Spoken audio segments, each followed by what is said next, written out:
High football fans, welcome to my channel football world. Guys, আজকে আমি কথা বলবো গতকাল অনুষ্ঠিত হওয়া প্যারিস অলিম্পিকের ফুটবল গেমসের সেমিফাইনাল সম্বন্ধে। গতকালকের ম্যাচে প্রথম সেমিফাইনালে মুখোমুখি হয়েছিল স্পেন এবং মরক্কো। দুটি দলই অসাধারণ ফুটবল খেলে তারা সেমিফাইনালে পৌঁছেছিল এবং দুটি দলই সমানতালে ফুটবল খেলে। প্রথমার্ধে রাহিমির গোলে মরক্কো 1 গোলের লিড নেয় এবং দ্বিতীয়ার্ধে তারা 65 মিনিট পর্যন্ত এই গোলের লিডটি ধরে রাখতে পারে।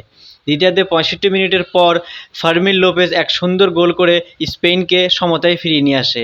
তার কিছুক্ষণ পর 83 মিনিটে আবারও ফার্মিন লোপেজের অ্যাসিস্টে স্যাnchez সুন্দর গোল করে। স্পেনের এই রাইট ব্যাকের অসাধারণ ফিনিশিংয়েই 2-1 গোলে স্পেন ম্যাচটি শেষ করে। দুটি দলই অসাধারণ ফুটবল খেলে। স্পেন কিছুদিন আগেই তারা ইউরো কাপ জয় করেছে। এছাড়া মরক্কো 2022 বিশ্বকাপের সেমিফাইনালে পৌঁছেছিল। এবারও তারা অলিম্পিক্সের সেমিফাইনালে পৌঁছেছিল, কিন্তু স্পেনের কাছে হেরে গেল। তো মরক্কোর ফুটবল যে উন্নতি হচ্ছে সেটি আমরা সকলেই বুঝতে পারছি। তো এই হলো প্রথম সেমিফাইনালের ফলাফল। এবার কথা বলবো দ্বিতীয় সেমিফাইনাল সম্পর্কে। তো দ্বিতীয় সেমিফাইনালে মুখোমুখি হয়েছিল স্বাগতিক ফ্রান্স এবং ইজিপ্ট।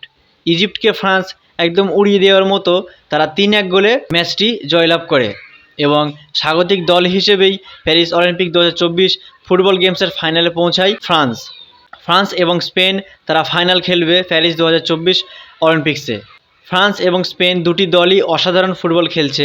ফ্রান্সের এক পজিটিভ হলো তারা তাদের ঘরের মাঠে ফাইনাল খেলতে নামবে তাদের গ্যালারি ভর্তি দর্শকের সামনে, এবং স্পেন তারা অসাধারণ ফুটবল খেলছে। তাদের একটু হয়তো সমস্যা হতে পারে, তার কারণ হচ্ছে তারা ফ্রান্সের ঘরের মাঠে ম্যাচটি খেলবে।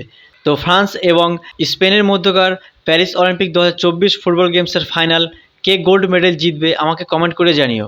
তো আশা করি ভিডিওটি তোমাদের ভালো লেগেছে, আর ভিডিওটি যদি তোমাদের ভালো লেগে থাকে তাহলে লাইক, কমেন্ট, শেয়ার আর সাবস্ক্রাইব করে দিও। তো দেখা হচ্ছে নেক্সট ভিডিওতে। ধন্যবাদ সবাইকে।